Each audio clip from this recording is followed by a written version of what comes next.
issues because I'm doing it. Oh, no, we're live. Okay, awesome. Welcome, everybody. I'm super excited that you are joining us today. I am here with Tracy, the owner, founder, CEO, Wonder Woman of Rock Solid Assistance. So welcome, Tracy. I'm really excited to have you here.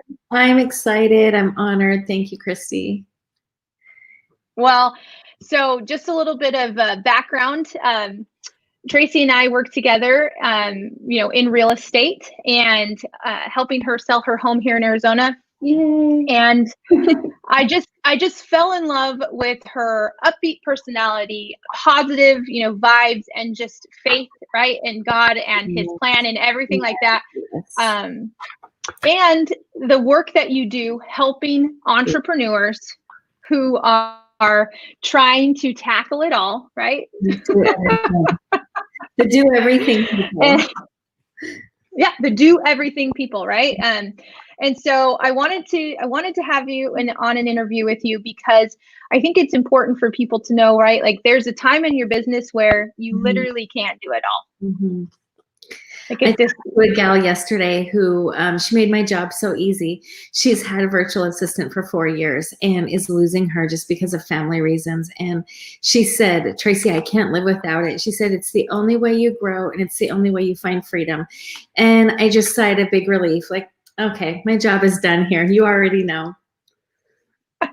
It's so true. So before we start to talk about virtual assistants and what that is, I want to ask you, how did you get started? What was the brainchild of Rock Solid Assistance? How did that come to be? Chrissy, I was wondering if you knew this story because it's amazing. It's a little bit long, so I will give you the shortened up version. But prior to this, I was a stay-at-home mom and a registered nurse before that. So there came a time where my kids were getting ready to graduate high school and go to college. And I thought surely I was going to die. I didn't know this empty nesting was livable. And and I knew I would never go back to work as a nurse. There's some reasons I wouldn't, multiple reasons, but I didn't know really what was going to happen. And I knew I was being called to go back to work, and I wasn't sure of that either. I loved being a stay-at-home mom. Went back to work for a boss who I was an office manager. My husband was the shop manager at the same business. It was a very new, innovative agricultural product, and there was no website. There was not a good website, I should say. There was no marketing. There was no office for me to step in to be an office manager. So it was kind of building from the ground up, and I found out that I loved it. At a certain point, it came where the business was doing really well. The product was selling like wildfire, and the owner of the business, he found some personal problems, and our paychecks began bouncing. And it turned out that I was working at home then because he couldn't keep the internet on. Things were just going downhill quickly in his business. And I was working from home one day and I was crying and my attitude was in the toilet. We had gone both, my husband and I, 8 weeks without a paycheck. And I was sitting at my desk crying, angry at God. And I said, Lord, I know you see me. I know that you see me and I know you care. So what am I supposed to be doing? And I'm not crazy, I promise, but I literally heard the term virtual assistant and I had never heard it. I'd never heard those two words put together in my life. And I had no idea. After a tiny bit of arguing with God, I was positive he dialed the wrong number. And I finally looked up the term and ended up working as a virtual assistant for about 3 years. And during that time, I could feel God reminding me that, Tracy, you were able to pick up your laptop and go to, my boys played college basketball. So we could go watch their games. We could go visit them, whatever we needed to do. If I needed to take my mom to the doctor, I didn't have to fill out a request and ask for time off work, or I didn't have to worry about who was going to do it if I couldn't. I could just grab my laptop and go and literally work from anywhere. And I knew that if that job was such a huge blessing to me, what could it do for others? And God was really reminding me, Tracy, do it. And I kept reminding him, I'm a stay-at-home mom and a nurse. If you need to have a baby, or a heart attack or raise a child, I might be your person. But if you want to start a business, Lord, I think you've got the wrong person. So eventually, I want to say I stepped out of the boat, but I think I might have gotten yanked a little. And I want to be like so faith-filled and be like, yes, I just obediently stepped out of the boat. It didn't happen quite that easily. But I did. And I say now that just say yes to God. It doesn't matter if it makes sense to you, and it doesn't matter if you understand, or even if you know the next step, just say yes to him, because we're 3 years into this, and there is no way on the earth I could ever have imagined that we are where we are. All credit to him. I love it. I knew parts of that, but I'd never heard the entire story. Yeah. And by the way, she has 2 really handsome sons. I really wanted my daughter to marry one. I was like, I don't care which one, just I want to be part of this family. I keep telling her, Christy, move to Texas. Come to Texas. She is trying to get me to Texas, guys. She is. So, okay. So I love that story, and I love that you're helping, people like yourself that need the flexibility of working from home, or need a flexible schedule. That as long as the work gets done, it doesn't matter if it's taking place in a basketball gym or your home office, right? Like it's that beautiful. So why don't you, for my viewers who are watching, tell me what a virtual assistant is? Okay, so the easiest answer, and it sounds a little bit vague, but we can go into it more, is we can do anything for you that you want done in your office, in the back end of your business, with marketing, anything. We just do it from here, wherever here might be. I might be on vacation with my family in a hotel or on a beach, I wish, or something like that. I can still do it. The hugest benefit is I'm providing my own laptop, my own computer. I'm providing my own office space, whatever that might look like. I'm providing my own internet. You are not paying my insurance. You're not paying my state taxes, anything like that. I am just stepping in with you in business to do all of your back end stuff, whatever that might be. Okay. I mean, that's perfect, right? So it's instead of having that person physically by your side, that, you would have do those things. It's done, remotely, right? That's right. And let's face it, if we've learned anything in the past few months, if we've learned anything, we've learned that we can do things virtually, right? There's many things that I see changing because of people being forced, right? Literally, right? Like there used to be this mindset that people had, oh, I could never have a virtual assistant. My employees could never work from home, right? Yes. But then all of a sudden they were, in fact, I've got some girlfriends that, work for State Farm, right? And they've got this big, huge office in Tempe. And during, the time of quarantine here in Arizona, they took their equipment and they worked from home. So if we've learned anything in the past couple months, it's that we don't have to physically be by a person to have that level of productivity, that level of trust, and to get things done. 100%. And not only that, I've been saying this forever. And yes, this virus has made it easier to tell people because now they've experienced it. But forever, I've been saying, I've read articles in Inc. magazine. I've read articles in Forbes. I've read online articles. We are so much more productive at home. Now, maybe this isn't true for everyone, but for the people that work with us, we are. And I don't know, even reading the articles, nobody can really pinpoint why it is, but we get more done, I swear, in 10 hours per week from home than an in-office assistant does in 40 hours per week. It doesn't make sense, and nobody can really explain it, but I promise it's true. There is just there's probably something to do with, I heard it somewhere else yesterday. They talked about the fact that, maybe you don't have to put your makeup on, right? You don't have to blow dry and curl your hair, or you just have to be business from, you don't have to put on pants, whatever it is, right? But there's no commute, right? That commute. And, and then if you are yourself stocking the fridge, janitorial services, right? There's just all other stuff that goes into having a physical office space and things like that. So, so you have these virtual assistants, and they can do all different types of things. Can you, are there specific virtual assistants? Like, do certain people come to you and say, hey, I need just like social media marketing, or I need QuickBooks? Like, give me some examples of, the type of virtual assistants that you guys have. So there's basically two sides to our business. We have the creative virtual assistant and the executive, the more administrative virtual assistant.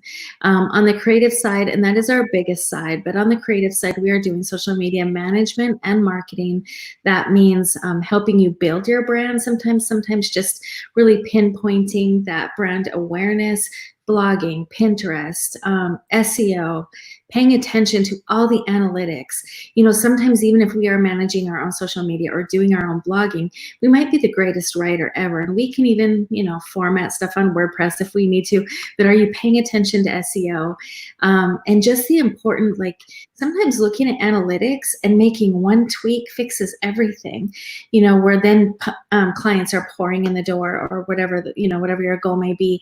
A lot of people are building courses. That's the other thing that this season has taught us is we don't, unfortunately, for people like me that love to go to a conference, these conferences can be so much more efficient online. All the people that had conferences planned turn them into virtual conferences. So we're helping build those conferences into online courses now. Things like copywriters that just need someone to format, someone to answer the CRM and handle all of their clients, everything like that on the creative back end. We almost look at them as project managers. Creative project managers is kind of our affectionate term for the people we work with, because we really do see the big umbrella of your business, formulate a plan to make sure all the balls are not being dropped, and then step in and start implementing those steps. The other side we offer is the more executive assistant. This is someone who is going to be your gatekeeper, who's going to make sure that not everybody gets 5 minutes of your day and you don't get anything done, who's handling your inbox, maybe helping with presentations for the board members, things like that, just that strong executive person. And to talk about that side of it a little bit, that's actually my favorite side. If I was still working as a virtual assistant, that's what I love to do. But we have a gal she's from San Francisco, and she has like a 30-year experience history of being an EA in the office, making 6 figures. Well, she decided to go back to her husband's homeland in Portugal, and she works from Portugal managing one of our biggest clients. And she manages, she's got his ducks in a row, to say the least. I think he checks in with her every day to see, what am I doing today, Edie? And so strong, amazing people that work with us. That's fantastic. So let's talk about, that particular person, and, that's a great example. How does someone, become a virtual assistant, and are you guys hiring? Are you guys looking for top talent right now? We are always hiring, and we have a very, very strenuous application process. You'll find it on our website on the second page. It says join our team or something like that, and you can start there. It's hard. I'm gonna warn everybody ahead of time. You will put probably 5 or 6 hours of your own time into that interview process. There are 7 tests that you need to go through. We're a little bit tough because we are simply looking for the best, and we do only contract with the best people. And we are always looking for new people to contract with. So how do you become a VA? This is the question I like the least and get the most. So the easiest way to answer is, what are you good at? What are your skills? Are you like me? Like, give me your life and I will make it run smoothly. I will get the ducks in a row. I will make sure that everything is perfect. Or are you someone who loves to make the world beautiful through social media, through, really having that creative piece? And if you have those skills, how can you use them to help other people? Do you have the online skills? Do you know how to share a password without breaching someone's security? Even little tiny things like that. Some of those hardcore skills can be taught. There are courses out there everywhere to learn social media, but here at Rock Solid, what is different about us is we want all the skills. We want you to come in perfectly honed and like, I've done this, this, and this. We love experience. But more than anything, we love heart, and it has to be the heart to serve other people. So we have had people cross our desk that are amazingly skilled. Like we look at everything and we are like, oh my gosh, we might have just found the next best VA in the whole world. But when we meet her face to face like this through a video interview, we find out that her heart is not there to serve people, that she doesn't really have the ability to be proactive and get out ahead of her clients. And ultimately, those are the two things we hire for. Okay, that makes a lot of sense. So we've touched on this just a little bit, but who can benefit from having a virtual assistant? Like how do I know if I'm ready for a virtual assistant? So there is a place in business that you get that you are either going to stagnate and die or you're going to grow. And we see it all the time. People come to us, they have built amazing businesses. We do a little bit of leadership training here as well.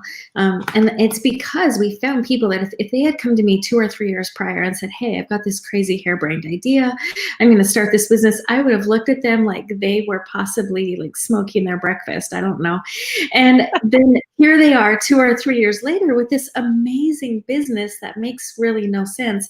And they're at the point of, I'm starting to hate what I do. I did not start my own business so that I never get to see my husband or never have date night, or my kids don't even know what I look like anymore, right? And they know that something is about to break, and I don't know if it's going to be my family or my business. I love both of them.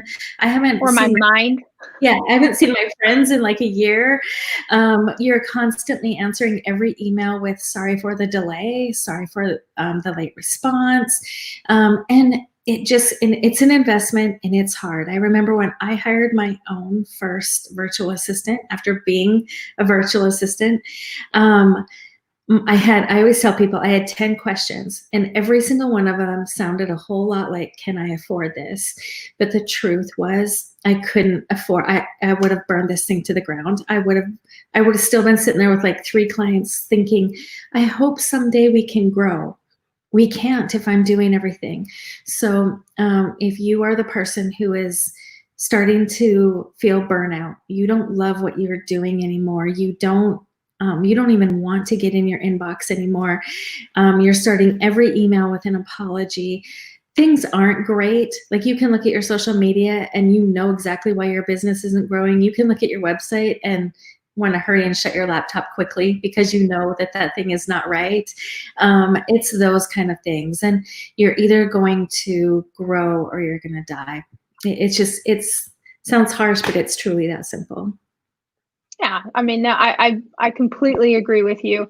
I remember the point in mine and Meryl's career, we were doing some piecemeal, right? Like just kind of like spot work, contract work type thing. And at one point we kind of said, we're doing enough. It was the fear, right? The fear of taking on that expense.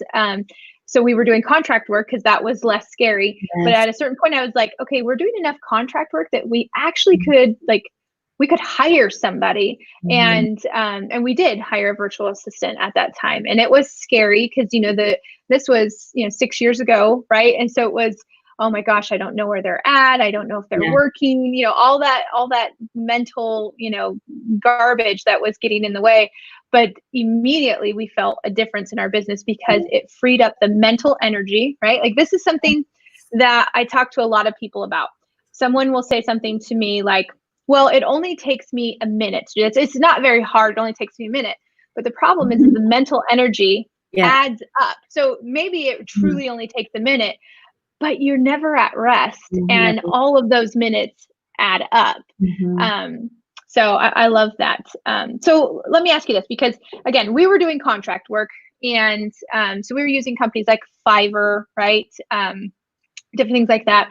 So how does having a dedicated virtual assistant, with Rock Solid Assistants differ from doing like just hiring someone random on Fiverr or Craigslist? What does that look like? This might be my favorite question, because when I finally agreed with God that, yeah, I think I will start this business like you're prompting me to, the very first decision I made was we will do everything based on relationship. We don't ever take on task-based work. Just last week, I had someone reach out and say, I just need a website. Can you help me? I just build my website and that's it. And I really love these people. I know them personally. I said no, because we do not do that. So if you go to Craigslist or Fiverr or, your neighbor's cousin's daughter's college roommate who does this kind of stuff, they might build you something amazing, but they don't know you. And everything we do is built on relationships. So we step in beside, we know your passion for your business. We know your why. Why are you doing this? Why did you step out of corporate America to start a photography business or whatever it might be? Why are you doing this? Because now I get to work from that same stance. I am going to love you and your business as much as you do. When I get up and turn on my laptop and sit down to work for you for the day, I am addressing your clients with the same heart that you are. So really, you are getting a teammate. You are getting that business person who cares. Whereas if we took task-based work and on my list today was write a sales funnel for so-and-so, add an Etsy shop or a shop sign to this person's website, I can check those tasks off mindlessly. I can just be check, check, check. I might produce some great work, but it is not hard work. And everything that we do here is hard work, heart work. I like that. You said two things that I feel resonated. One, a teammate, right? So that makes a difference. When you have a teammate, that means you have a common goal, right? So that was the second part that tied in with the heart of the work, right? Is that, yes, you could mindlessly, like you said, some of those things, but because you're a teammate, you're invested in the outcome, and you're gonna put a higher quality work out. But the work that you put out is going to be of higher quality, but it's because you care in the outcome of of that. So I love that. So I've got two more questions for you. First off, as an entrepreneur yourself, you're 3 years into this company, and having that entrepreneurial spirit. We've got a lot of people out there that are running small businesses, that are independent contractors, self-employed. What's your biggest advice for them? I'm not a goal setter. I know that we read everywhere, set your goals. January, you cannot look on social media without, did you set your goals? What are your goals? I'm not a goal setter.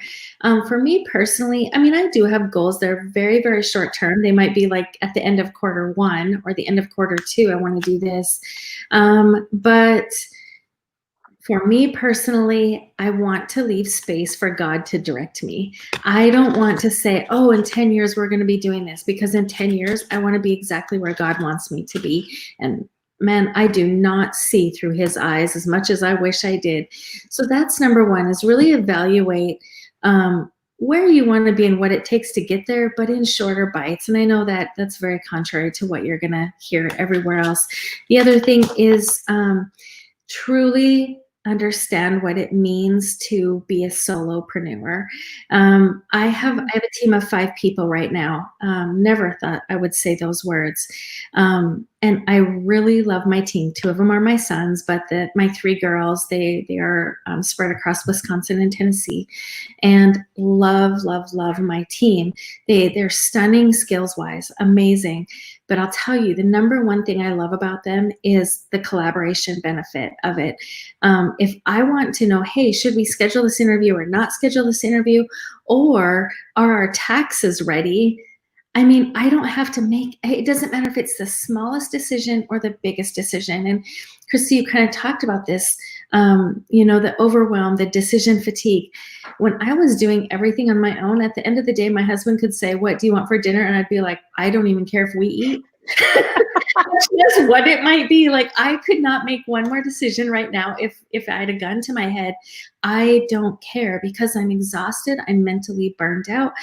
And you have to really take those things into consideration. We dream up these businesses. We do everything it takes, put our heart and our soul into them.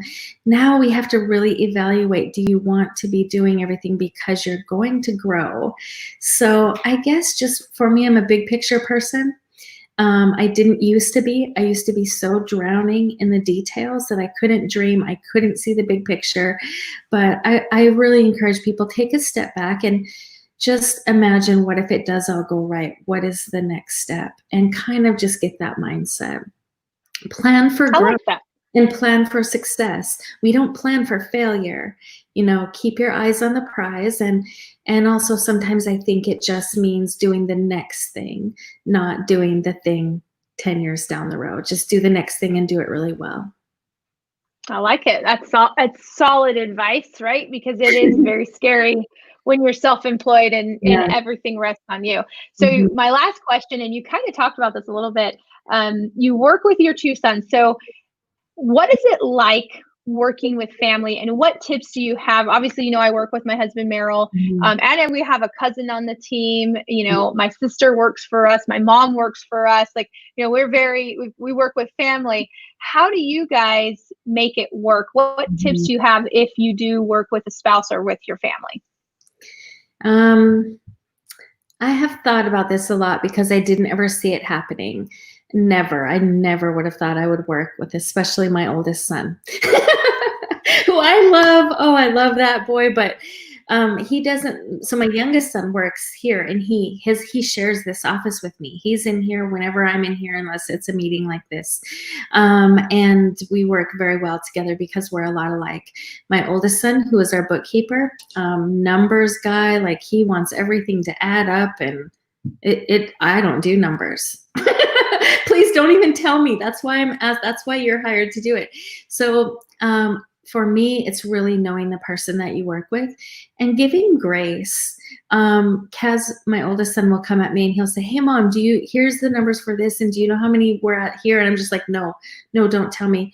In the beginning, he and I struggled a lot because honest, the kid could say, "Go to the end of the street and turn right," and it sounds foreign to me.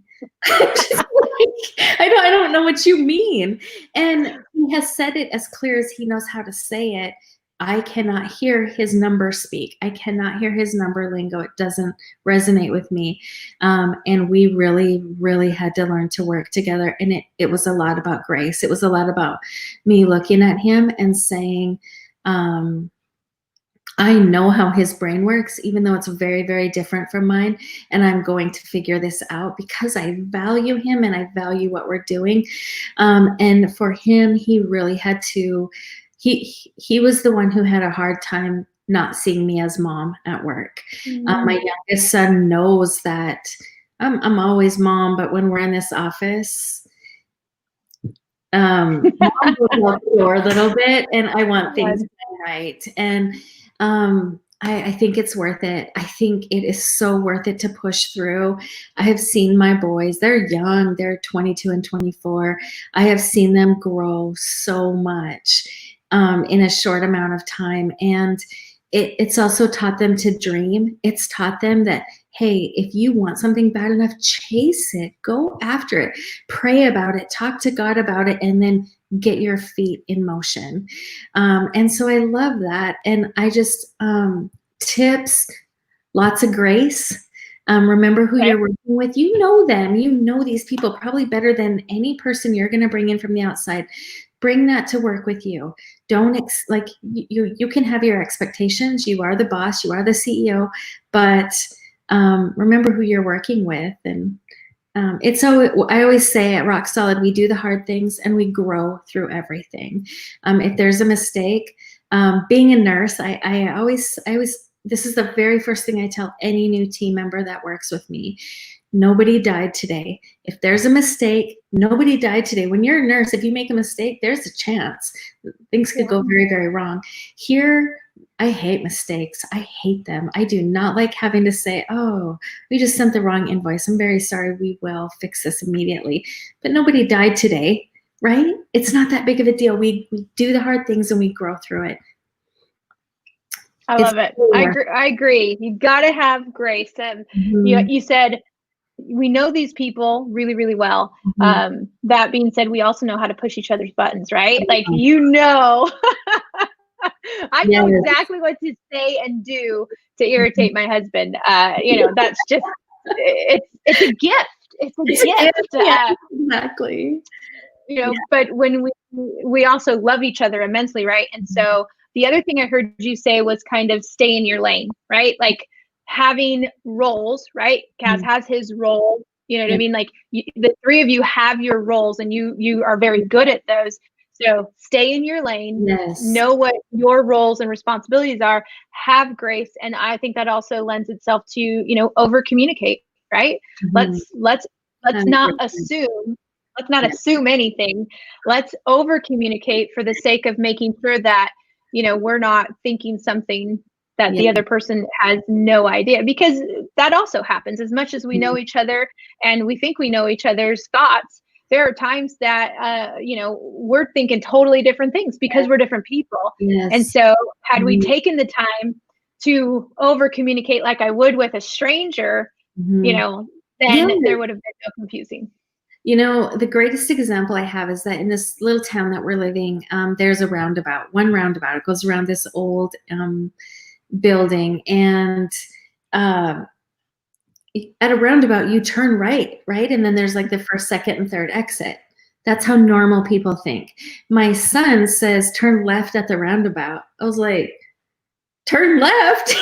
you don't turn. I mean, there is no left. He's looking at me like, you know, Mom, it's the third exit, the left-hand turn.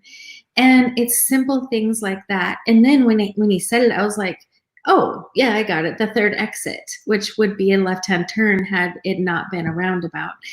And so I'm like, oh, I mean, let's find the hardest way to do it. And that would be and so then interestingly enough, I'm with my husband about 3 or 4 days later, and I am not even kidding you. He was not even near this conversation. He's like, do we take a left at the roundabout? I was like, what universe have I dropped into? There's no left at a roundabout. But it's just communication styles. So just learn what they're saying. There was a time when I said to Kaz, I am not ever going to understand your number stuff. I don't want to. I'm smart enough to. I don't even want to. I don't care. I will always hire someone to do it for me because it causes me anxiety and I hate it. So please don't try to teach me. Just do what I ask you to do. And it was a rough couple of months, and now it's amazing when he walks into this office. I know I am going to be like, oh, the light's going to shine and angels are going to sing and all my numbers are going to be taken care of beautifully. I like that. I really like that. Well, Tracy, I appreciate you coming, you know, to do this interview with us. I know you guys are really busy helping a lot of people out there, you know, not pull their hair out and not, you know, have decision fatigue, right? Not having decision fatigue and not bottlenecking their growth. Right. And so I want to thank you for coming on today. I'll put your website back up. So again, rocksolidassistance.com. And, you know, for those of you guys that are either on the creative side or the super detailed, analytical, organized, you know, keep things together. She said one of the points, join our team. I think you said somewhere rock solid. Yes. Okay, so perfect. If you're wondering, is it right for me? What do I have to do to prepare? Go to our blog. We have so much information on there. It will really help you know, is it time? Is it time for us to do this? So perfect. That's sound advice. I love it. I appreciate you so much. Thank you guys for joining. We appreciate it. Bye, guys.